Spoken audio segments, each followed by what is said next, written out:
വിലായത്ത് ബുദ്ധ ഈ സിനിമ കണ്ടപ്പം എനിക്ക് തോന്നിയ കുറേ പോസിറ്റീവുകളുണ്ട്. ഒന്ന്, ഷമ്മി തിലകന്റെ ബെസ്റ്റ് പെർഫോമൻസ്, നല്ല സിനിമാറ്റോഗ്രാഫി, ജേക്സ് വിജയുടെ നല്ല ബാക്ക്ഗ്രൗണ്ട് സ്കോറിങ്, നല്ല സൗണ്ട് ഡിസൈനിങ്, നല്ല സൗണ്ട് മിക്സിങ്, ഇതെല്ലാം ഗംഭീരമാണ്.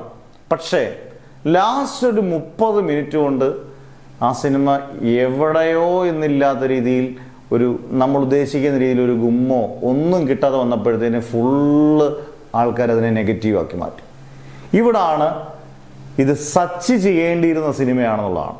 കാരണം ടീം മെമ്പേഴ്സ് മൊത്തം പറഞ്ഞതാണ്. കാരണം ഇന്ദുഗോപൻ്റെ സ്ക്രിപ്റ്റ് വായിച്ച് അത് ഇഷ്ടപ്പെട്ട് പൃഥ്വിരാജിനെ സച്ചി വിളിച്ച് നമ്മളിത് ചെയ്യും, ഈ പ്രൊജക്റ്റ് ചെയ്യും എന്ന് പറഞ്ഞത്. സച്ചിയുടെ നേരത്തെ ഉള്ള പടങ്ങൾ പെട്ടെന്ന് ആലോചിച്ച് നോക്കിക്കഴിഞ്ഞാൽ ഡ്രൈവിംഗ് ലൈസൻസ് നോക്കുക, രണ്ടുപേരും തമ്മിലുള്ള ഈഗോ ക്ലാഷാണ്, പൃഥ്വിരാജും സുരാജും.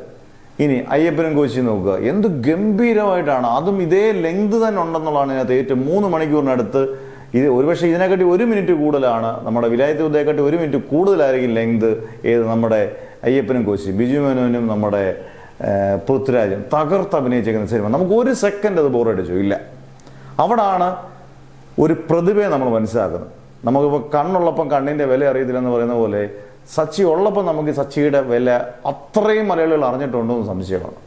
സച്ചി ആയിരുന്നെങ്കിൽ ഒരു പക്ഷേ സംവിധാനം ചെയ്തിരുന്നെങ്കിൽ ഒരു ഗംഭീര സിനിമയായിട്ട് വിലായത്ത് ബുദ്ധ മാറിയേനെ.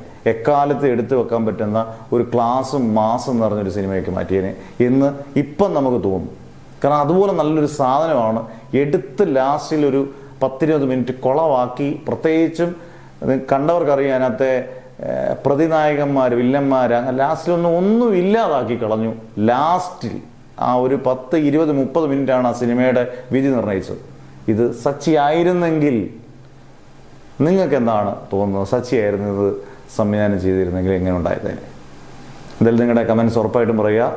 സച്ചിയെ നമ്മൾ ഈ സമയത്ത് ഓർക്കുന്നു. അദ്ദേഹത്തിൻ്റെ ഗംഭീര സ്ക്രിപ്റ്റുകളും ഗംഭീര സംവിധാനത്തെക്കുറിച്ച് നമ്മൾ ഓർത്തുകൊണ്ട് വീഡിയോ നിർത്തുന്നു. Okay, by.